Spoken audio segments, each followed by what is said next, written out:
مساء الفل عليكم. ناس كتير قوي دايما بتسالني اسامي السمك اللي بناكله هنا في مصر ايه بالانجلش، عشان الناس دي مثلا يا اما مسافره بره فعايزه تعرف اسامي السمك اللي كانت بتاكلها في مصر ايه، يا اما كانت عايشه بره بقالها مده ورجعت مصر فبرضه عايزه تعرف هي بتاكل ايه. فانا في الفيديو ده قررت ان انا هقول لكم اسامي السمك اللي احنا بناكلها في مصر بالانجليزي وبالفرنساوي. وفيديو النهارده هنعتبره الجزء الاول، وبعد كده هعمل لكم اجزاء تانية. النهارده هنبتدي بالاساسيات وبعد كده هنروح لحاجات اكتر. اول حاجه طبعا هنبتدي بيها السمكتين الاشهر في مصر، البوري والبلطي. واول سمكه معانا زي ما انتم شايفين كده البوري، واسمها بالانجلش مالت، واسمها بالفرنساوي مولي. اما بقى السمكه الاشهر عندنا في مصر وهي البلطي، اسمها بالانجلش تيلابيا، واسمها بالفرنساوي تيلابيا.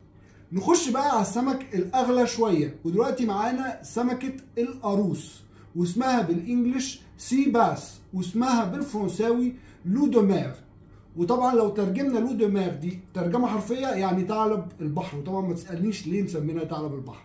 ودلوقتي بقى حبيبه الملايين الدنيس، اسمها بالانجلش سي بريم، واسمها بالفرنساوي دوغاد.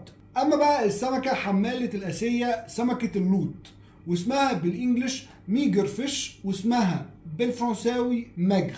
والسمكه بقى حبيبه الاطفال ونجمه الفيليه القشر بياض، طبعا هي شكلها انا عارف شكلها غريب بالنسبه لكم، اسمها بالانجلش بيرتش، واسمها بالفرنساوي بيرش. ولو عايزها بالظبط بقى الاسم الدقيق اللي هي بناكلها في مصر، اسمها بيرش دو نيل، يعني القشر بياض بتاع النيل. كده بقى خلصنا السمك الاساسي، نخش بقى ايه على الكابوريا بقى والجمبري والحاجات دي. اول حاجه معانا الجمبري، طبعا كتير عارفينه، اسمه بالانجلش شريمب، واسمه بالفرنساوي كريفيت. اما بقى بالنسبه للكابوريا فاسمها بالانجلش كراب، واسمها بالفرنساوي كراب. وبالنسبه بقى للكاليماري، وسلام بقى على الكاليماري المقلي ده، اسمه بالانجلش كالاماري، واسمه بالفرنساوي كالامار. وفي النهايه بقى معانا الملك اللي هو اغلى حاجه في البحر، اللي هو الاستاكوزا، واسمها بالانجلش لوبستر، واسمها بالفرنساوي اومار، مش حمار، اومار.